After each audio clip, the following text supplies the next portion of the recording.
নন্দীগ্রাম ২ নম্বর ব্লকের আমদাবাদ ২ নম্বর গ্রাম পঞ্চায়েতের রানীচক সমবায় কৃষি উন্নয়ন সমিতি ৪৫টি আসনের নির্বাচন আগামী ২৫শে জানুয়ারি। বিজেপি ৪০, তৃণমূল দলের পক্ষ থেকে ৪৫ আসনে প্রার্থী নমিনেশন করেছেন।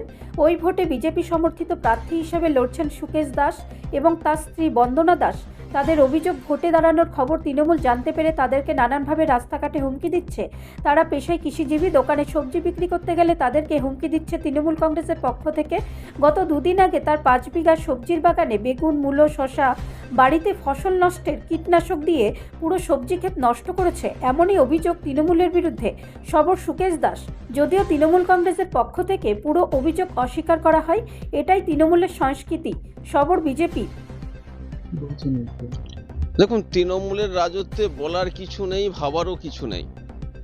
এরা বাড়িতে আগুন দেবে, ফিশারির জলে বিষ ফেলবে, বাগান বাড়িতে বিষ প্রয়োগ করে মারার চেষ্টা করবে, কারণ এদের একটাই কাজ হচ্ছে যেন তেন প্রকারেণ ক্ষমতা দখল করা। সুকেশবাবু সামান্য একজন গরিব চাষি, প্রত্যেক বাজার বারে উনি তার সবজি নিয়ে যান, সেখানটায় তাকে হুঙ্কার দিয়েছে কেন উনি ভারতীয় জনতা পার্টির প্যানেলে রানীচক সমবায় সমিতির প্রার্থী হবে। তাকে দেখে নেওয়ার হুমকি দিয়েছিল। আর কি দেখে নিয়েছে, প্যানেলের প্রার্থী হয়ে যাওয়ার পর তার প্রমাণ হচ্ছে তার বাগান বাড়ির এই ব্যাপক ক্ষতি। এটাই তৃণমূল কংগ্রেস, এটাই নন্দীগ্রাম। তাই ২১ সালে ওদেরকে লাথি মেরে তাড়িয়েছে এখানটার মানুষ, আগামী ২৬ সালেও লাথি মেরে তাড়াবে, ওরা যাই করুক না কেন। আমার নাম প্রলয় পাল।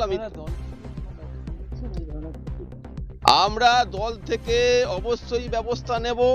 বারবার এসেছি, সুকেশবাবুকে আশ্বস্ত করেছি, আমাদের যতটুকু করণীয় করব। প্রশাসনের প্রতি আস্থা আমরা রাখি না, কারণ চটিচাটা প্রশাসন, তারা তাদের দু চোখ বন্ধ, দোকান কাটা, তাদের কাছে অভিযোগ আবদার করে কিছু লাভ নেই। সুকেশবাবু করেছে কিনা জানি না, উনি পারলে করবেন, না করলেও আমরা দলগতভাবে সুকেশবাবুর পরিবারের সঙ্গে আছি। তার ক্ষতিপূরণ যতটা সম্ভব আমাদের পক্ষে দেওয়ার, আমরা দেওয়ার চেষ্টা করব। ব্যুরো রিপোর্ট, রাষ্ট্রীয় প্রসার বাংলা।